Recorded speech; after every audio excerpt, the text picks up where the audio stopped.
संकेत जी, नासिक महाराष्ट्र से। राधे राधे महाराज जी। राधे राधे महाराज जी, आपके चरणों में कोटि कोटि प्रणाम। महाराज जी, पिछले काफी महीनों से आपको सुन रहा हूँ। जब सुनता हूँ तब प्रश्नों के उत्तर आसानी से मिल जाते हैं, पर कभी कभी परिस्थिति ऐसी उत्पन्न होती है कि जैसे हार का सामना कई बार करना पड़ता है तो आत्मविश्वास कम हो जाता है इत्यादि। आपको ही नहीं करना पड़ता, सबको करना पड़ता है। पर आत्मविश्वास कम हो जाना नहीं होता है, ये कायर पुरुष का लक्षण है। हारने पर एक जोश पैदा होता है कि अब की बार तो मैं परास्त हो गया, लेकिन अब की बार ऐसा उठूंगा कि ये मुझे परास्त नहीं कर पाएगा। आप भगवान के अंश हैं, इस बात को समझिए। परास्त होना या विजयी होना ये खास बात नहीं है, लेकिन आत्म उत्साह टूट जाना ये खास बात है। आज हम विजयी हुए हैं तो कल हम पराजित भी हो सकते हैं। बहुत बड़ा योद्धा है काम, क्रोध, लोभ, मोह, मद, मत्सर। अगर हम आज हारे हैं तो कल विजयी भी हो सकते हैं, क्योंकि हम भगवान के अंश हैं, भगवान का भजन करते हैं, सत्शास्त्र का श्रवण करते हैं, सत्य धर्म में चलते हैं। हार हो गई तो निराशा नहीं, आत्मविश्वास नहीं टूटना चाहिए। आत्मविश्वास टूट गया तो रह क्या गया हमारे पास? फिर कुछ नहीं रह गया। हारने पर एक जोश आता है, अब की बार चूक गया, अब की बार नहीं चूकूंगा। फिर चूक गया, अब की बार चूक गया, अब नहीं। एक दिन वो ऐसा महात्मा बन जाएगा, एक दिन वो ऐसा विजयी हो जाएगा, हर दोषों पर विजय। आत्मविश्वास टूटा तो रह क्या गया? आत्मविश्वास तो हम जिंदगी भर नहीं तोड़ेंगे, मरते सांस तक हम कोशिश करेंगे किसको हराएंगे। आप हमारी बात को समझ रहे हो? 1000 बार हारने के बाद भी हम ताल ठोकेंगे कि हराएंगे तुम्हें, तब विजय मिलती है। इसमें ये तो सोचना ही नहीं कि हार गया तो अब विजय कैसे में। हार तो बड़े बड़ों को होती है, बड़े बड़ों चूक हो जाती है, बड़े बड़े पहलवान चूक जाते हैं। हाथ मिलाया, दांव में फंस गए तो उससे कमजोर वाला उसको मार दिया। फिर ये तो त्रिभुवन विजयी हैं, काम, क्रोध, लोभ, मोह। ये कोई हमारे तुम्हारे ऊपर विजय थोड़ी, पर त्रिभुवन विजेता है। और परम पद प्राप्त किया जाता है इन्हीं विजेताओं को परास्त करके। तो वो बल कौन सा है? भगवान का आश्रय, गुरु चरण सेवन, गुरु कृपा बल नाम। इन्हीं से हम इन त्रिभुवन विजेता काम, क्रोध, लोभ, मोह, मद, मत्सर पर विजय प्राप्त करते हैं। आत्मबल तो बिल्कुल नहीं नष्ट कर। खेल में उत्साह बढ़ना चाहिए। हारने पर उत्साह टूट जाए वो कच्चा खिलाड़ी। सुख दुखे समय कृत्वा लाभा लाभो जया देव। सुख में, दुख में, लाभ में, हानि में, जय में, पराजय में सभान भाव रख करके हमें खेल में कूद पड़ना है। अरे नहीं, हमारे यार जब गंदा आचरण अपना फल देता है तो मैं हार जरूर गया, लेकिन मैं राधा राधा रटता हूँ, शास्त्र स्वाध्याय करता हूँ, संत संग करता हूँ। एक जगह मैं हार गया तो क्या मेरा जीवन नष्ट हो जाएगा? क्या ये नाम नष्ट हो जाएगा? क्या ये सदाचरण नष्ट हो जाएंगे? असदाचरण तो नष्ट नहीं हुए, उनको भोगना पड़ रहा है, तो सदाचरण कैसे नष्ट हो सकते हैं? मुझे उत्साहित होना है।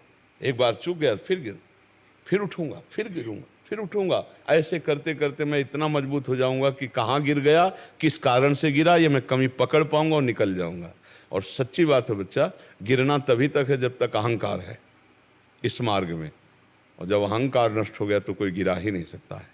जब तक अहम होता है कि मैं लड़ सकता हूँ, तब तक हारना है। और जब ऐसे हो जाता है, ऐसे कौन होता है? आत्मसमर्पण कौन करता है? बलहीन। बलहीन आत्मसमर्पण करता है तो महाबल उसको स्वीकार कर लेता। महाबल है भगवान गुरुदेव, फिर उसको कोई नहीं। सुनेरी मैंने निर्बल के बलराम, निर्बल के बलराम। और जिसके बल भगवान, उसे सीम की चाप सके को तासु, बड़ रखवार रमापति जासु।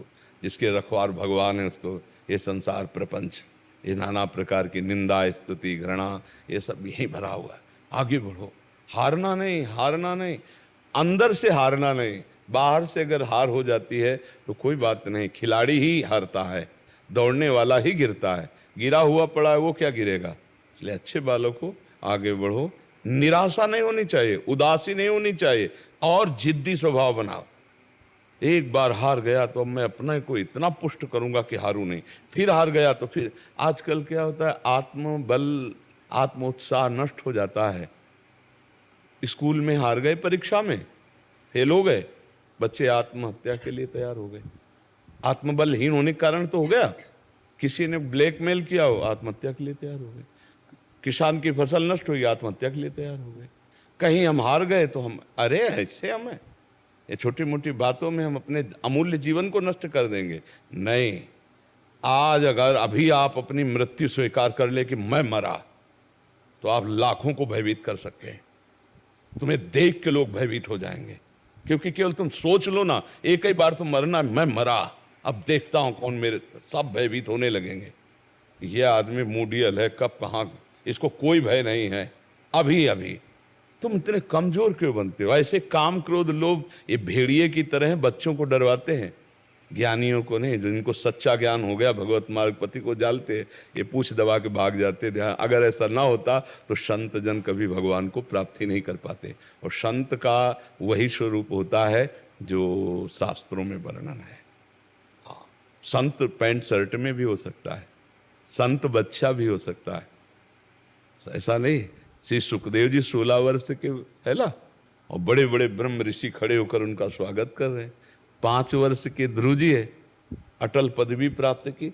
5 वर्ष के प्रहलाद जी सबसे बड़े महापुरुष हुए। नहीं तो ऐसा नहीं हो सकता कि हम पीले पहने हैं तो संत हैं, और आप बनियान शर्ट पे हो तो आप संत नहीं। नहीं, संत लक्षण होते हैं।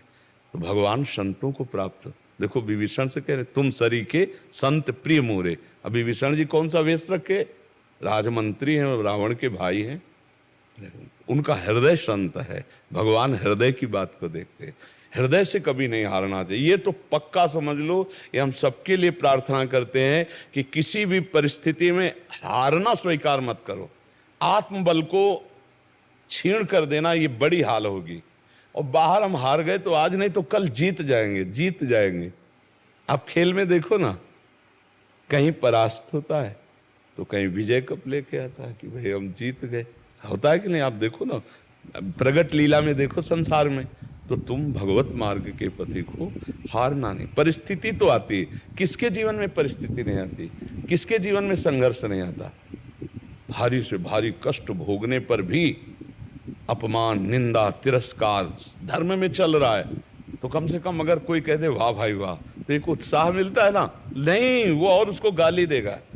धर्म पे चल रहा है, सत्य पे चल रहा है, उसको गाली मिलेगी, निंदा मिलेगी। अब चल, जैसे कोई नंगे पैर चल रहा है तो कांटे बिखेर देगा, अब चल। ऐसा है परमार्थ की परीक्षा। और अगर पैर रख दिया कांटे पे तो कांटा नहीं होगा, फूल होगा। इस मार्ग पे चलने वाले के मार्ग में जो कांटे बिछाए जाते हैं, बिछाने वाले के लिए तो त्रिशूल का काम करेंगे, लेकिन जो पग रख देता है उसके लिए फूल है। जो ताको काटा बवे ताहि बवे तो फूल। अपना कर्तव्य, अपना धर्म, और जो ही कदम रखा तो तुमको फूल के फूल हैं, वाको है त्रिशूल, वो उसको भोगना पड़ेगा। इसलिए बहुत कठिन मार्ग है। इसलिए तो लोग विषयों में भ्रमित हो जाते हैं कि बहुत कठिन मार्ग, और सह गए तो आप निकल गए, माया से मुक्त हो गए, परमानंद की बाढ़ आ गई, मृत्यु का भय नहीं। भक्तों का जब शरीर छूटता है तो जानते हो कैसे मृत्यु होती है? जैसे हाथी के गले से बड़े हाथी के फूलों की छोटी बाला टूट जाए तो पता भी नहीं चलता, ऐसे कब मर गया। नहीं तो जन्मत मरत दुशाह दुख होए, शास्त्रों में वर्णन। तो हमें इस मृत्यु के भय से पार होना है, हमें काम क्रोध पर विजय प्राप्त करनी है। इसलिए हमें उत्साहहीन हुआ तो सब मर गया, सबसे बड़ा बात है। जीते जी आज डिप्रेशन में लोग क्यों हो रहे हैं? पापाचरण कर रहे हैं, उत्साहहीन हो रहे हैं, आनंद है नहीं अंदर, तो बस सोच करके खोखला होते चले जा रहे हैं। नहीं, हमें उचित सोच करनी है, हमें उत्साह प्राप्त करना है, हमें हर समय प्रसन्न रहने की कला सीखनी है। मनुष्य जीवन यार ऐसे सब रुपए के लिए परेशान। हम कहते क्या रुपए में आनंद है? अब विचार कर देखो, रुपए में आनंद है? नहीं यार, अगर रुपए में आनंद होता तो रुपए वाले आनंदित हो जाते ना, लेकिन नहीं आनंदित है भाई, नहीं आनंदित है। बहुत आपको बहुत बड़ा भ्रम है ये कि हमें रुपया मिल जाए, हमें अमुक सामग्री मिल जाए, हमें अमुक मिल जाए तो मैं सुखी हो जाऊं। नहीं हो सकते तुम सुखी जब तक भगवान नहीं मिलेंगे। जब तक भगवान नहीं मिलेंगे कोई सुखी नहीं हो सकता, पक्का समझ लो। रुपया कोई खास बात नहीं है, खास बात है नाम जप और विचार से सुख प्राप्त होता है। जब कोई निंदा करे, जब कोई विघ्न डाले तो तुम तुरंत समझ जाओ कि अब हमारी भूमिका बदलने वाली है, मुझे प्रश्न का उत्तर देना है। तुम गाली दो, मैं मुस्कुरा के निकलता हूँ, तो अध्यात्म की भूमिका बदल जाएगी। हमारी बात समझ लो। और ये बड़े बड़ों को सामने गाली सहना पड़ा है। सामने भगवान जब अवतरित हुए थे, स्वयं समझा रहे हैं दुर्योधन को। समझ में आ रहा है क्या? वो मान ही नहीं रहा भगवान को, भगवान नहीं मान रहा है। भगवान समझा रहे समझ, तो हम तो भगवान के दास है, हमारी बात सबकी समझ में कैसे आ जाएगी? ये कभी सोचे ना कि हम सतमार्ग में चल रहे तो हमारी बड़ाई हो। घर वाले प्रतिकूल हो जाएंगे, पड़ोसी प्रतिकूल हो जाएंगे, बगल से ही निंदा होने लगेगी। अब चलो, अगर छोड़ के बैठ गए तो फिर असली हार हो गई। और अगर आप चल गए भगवत मार्ग में तो जीत जाओगे। ये भगवत मार्ग है, बहुत कठिन मार्ग है, मतलब बहुत कठिन मार्ग है। बस यही कठिनता को झेल जाए तो परम पद मिल जाता है, परम पद मिल जाता है। कदम कदम पे परीक्षा, कदम कदम पे विपरीतता, उसकी जो सच्चाई से चल रहा है। झूठे चलोगे ड्रामा करके तो हलवा पूड़ी खाओगे, मौज से रहोगे। और अगर सच्चाई से चले तब फिर प्रश्नवाचक चिन्ह खड़ा हो जाता है। प्रश्नवाचक। संसार का इतना विचित्र स्वरूप है कि किसी को कभी भी राजी नहीं किया जा सकता है, किसी को राजी नहीं किया जा सकता। परमार्थ में चलने पर इतना तो होता है कि यार दो सपोर्ट तो कर दे कि वाह भाई वाह, शाबाश, क्या बात है, तुम ऐसा चल रहे हो, तो मन उत्साहित हो जाए। लेकिन नहीं नहीं, वो तुम्हें गिराना चाहेगा, तुम्हारी निंदा करेगा, तुम्हारा अपमान करेगा, तब तुम्हें चलना है, चल के तब तुम्हें दिखाना है। इसलिए बच्चा, आत्म बल तो तोड़ना ही मती कभी। आत्म बलवान रहो। विजय हमारी इसलिए अवश्य होगी क्योंकि हम भगवान की शरण में हैं और हम भगवान के अंश हैं। अगर ये शरीर छूटा तो हम दूसरा शरीर पाएंगे, तो भी हम भगवान का भजन करके भगवान की प्राप्ति करेंगे। हम एक बार इस माया प्रपंच से निकलेंगे जरूर। और ये आशा तो छोड़ दो कि तुम्हें कोई सपोर्ट करेगा। सब भक्तों से कह रहे, सबसे कह रहे, सपोर्ट केवल भगवान करेंगे, दूसरा कोई सपोर्ट नहीं कर सकता। आप जी खोल करके, हृदय खोल के रख दो तो भी विश्वास नहीं करेगा। ये संसार ऐसा है, वो बोलेगा, वो अपनी चाल से बोलेगा, वो अपने ढंग से बोलेगा। बहुत विचित्र है, बहुत विचित्र। प्रियंक,